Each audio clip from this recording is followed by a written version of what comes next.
Hello friends, today we are going to study about the election of president. So in a republic country, the president is the head. President is the head of that country. यानी president को राष्ट्राध्यक्ष कहा जाता है. राष्ट्राध्यक्ष. और जो democratic country होता है वहाँ पे प्राइम मिनिस्टर शासनाध्यक्ष होता है.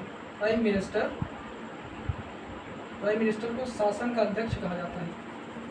तो इस तरीके से एक कंट्री के अंदर, रिपब्लिक अगर कंट्री है तो उसमें प्रेसिडेंट वहाँ का राष्ट्राध्यक्ष होगा, और डेमोक्रेटिक है तो प्राइम मिनिस्टर शासन अध्यक्ष होगा. लेकिन इंडिया के केस में क्या है, इंडिया के प्रीएम्बल में लिखा हुआ है कि वी आर डेमोक्रेटिक रिपब्लिक. तो यहाँ पे प्रेसिडेंट भी होता है जो नॉमिनल हेड होता है, और प्राइम मिनिस्टर होता है रियल हेड होता है.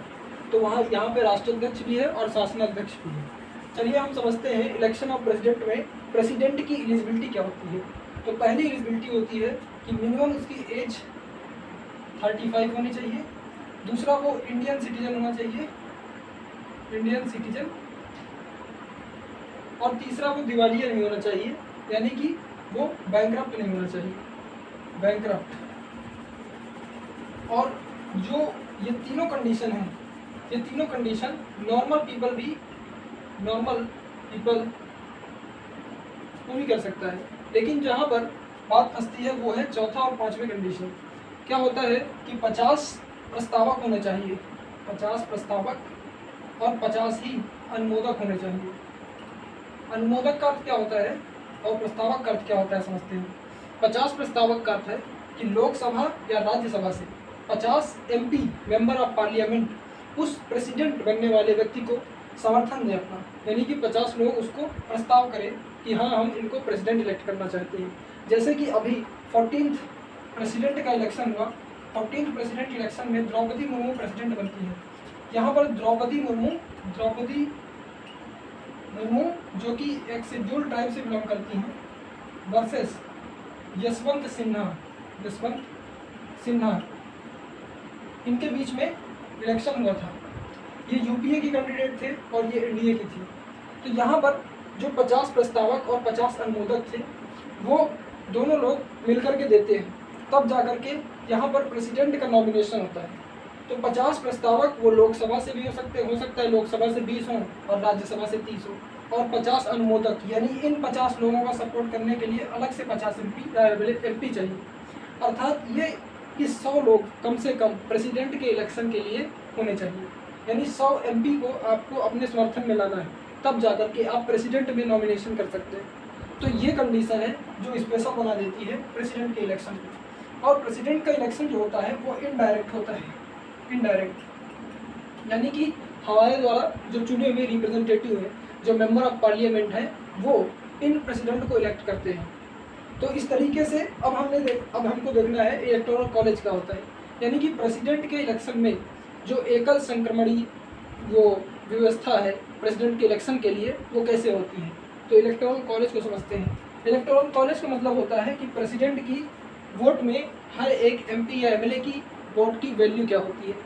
तो देखिए जो पार्लियामेंट होता है, पार्लियामेंट यानी कि संसद, पार्लियामेंट को हिंदी में संसद कहते हैं. इसमें 2 कंपोनेंट होते हैं इसके. एक प्रेसिडेंट खुद होता है, एक होता है लोकसभा, दूसरा होता है राज्यसभा. लोकसभा और राज्यसभा. तो लोकसभा और राज्यसभा मिला करके और साथ में प्रेसिडेंट मिला करके पार्लियामेंट बनाते हैं. तो हम पार्लियामेंट में प्रेसिडेंट का इलेक्शन हो रहा है. प्रेसिडेंट के इलेक्शन में देखते हैं लोकसभा और राज्यसभा में एक MP की वोट की वैल्यू क्या होती है. तो लोकसभा में हमको पता है 543 मेंबर्स होते हैं और राज्यसभा में 233 मेंबर्स होते हैं. तो दोनों अगर हम मिला दें तो 766 लोग हो जाएंगे. ये दोनों मिला करके 766 हो जाएंगे. इसमें 2 नॉमिनेशन अभी तक होता था एंग्लो इंडियन का. इनके पहले भी वोट गिने नहीं जाते थे और अब तो ये पूरी तरीके से हट चुके हैं. और ये होते हैं 12 नॉमिनेटेड राज्यसभा में. तो इनके भी वोट की वैल्यू 0 होती है, यानी ये वोट नहीं कर सकते. तो इस तरीके से 766 पार्लियामेंट में मेंबर्स होते हैं, 543 लोकसभा में होते हैं, 233 राज्यसभा में होते हैं. अब इन MP के वोट की वैल्यू क्या होती है उसका फार्मूला होता है total MLA upon total MP, यानी जो मेंबर ऑफ पार्लियामेंट जिस स्टेट से आया है उस पर कितने एमएलए हैं और उस स्टेट पे कितने एमपी हैं, उसके अकॉर्डिंग जो है उस वोट की, उस वन वोट की, उस एमपी के वन वोट की वैल्यू तैयार होती है। और जब हम इन दोनों को डिवाइड करेंगे तो अप्रॉक्स 700 आ जाएगा, ये 700 आता है। और अब टोटल एमपी निकालते हैं, टोटल एमपी कितने हो जाएंगे, टोटल एमपी के जो वोट की वैल्यू हो जाएगी वो 700 इंटू 766 आ जाएगी। तो इसको कैलकुलेट करेंगे, तो इसको कैलकुलेट करने पे जो वैल्यू आएगी वो होगी 5,43,200, 5,43,200। तो ये हो जाता है एमपी के वोट की वैल्यू, यानी जो टोटल एमपी है, टोटल एमपी यानी कि 766 टोटल एमपी और एक वोट की वैल्यू 700। तो ये हो गया पार्लियामेंट के थ्रू। अब देखते हैं कि हम विधानसभा यानी जो लेजिस्लेचर होते हैं स्टेट के अंदर उन पे कैसे होता है। तो लेजिस्लेचर में भी हमको पता है कि दो ऑर्गन्स होते हैं, एक होती है विधानसभा और एक होती है विधान परिषद। तो वहाँ पर भी वोट की वैल्यू काउंट होती है हर एक एमएलए की, वहाँ पर मेंबर ऑफ लेजिस्लेटिव असेंबली होता है। तो यहाँ पर देखते हैं हम जो लेजिस्लेटिव असेंबली होती हैं, लेजिस्लेटिव असेंबलीज यानी कि विधानमंडल जिसे कहते हैं, हिंदी में लिखे तो विधानमंडल। विधानमंडल में दो चीजें आती हैं, एक होती है विधानसभा जिसमें डायरेक्टली लोग इलेक्ट करते हैं अपने कैंडिडेट को, और दूसरा होता है विधान परिषद।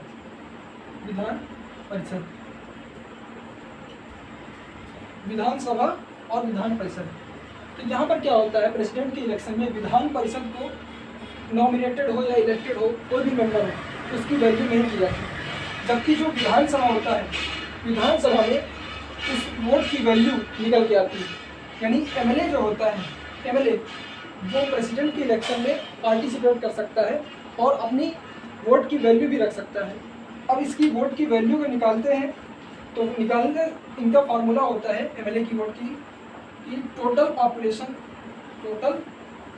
पॉपुलेशन जो स्टेट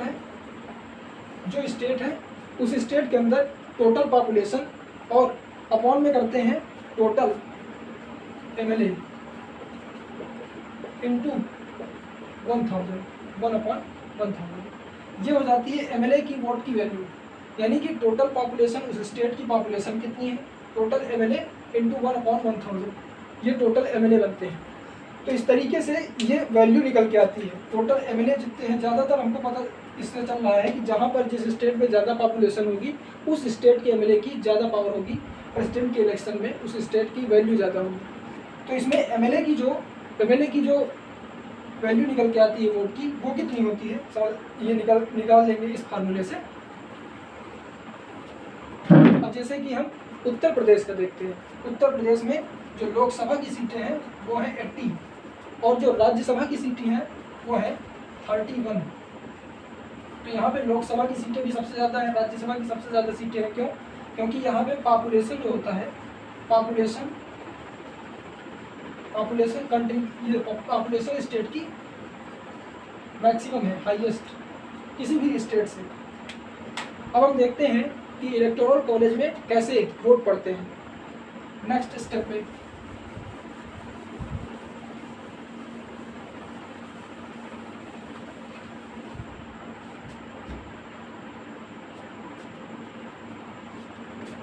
हाँ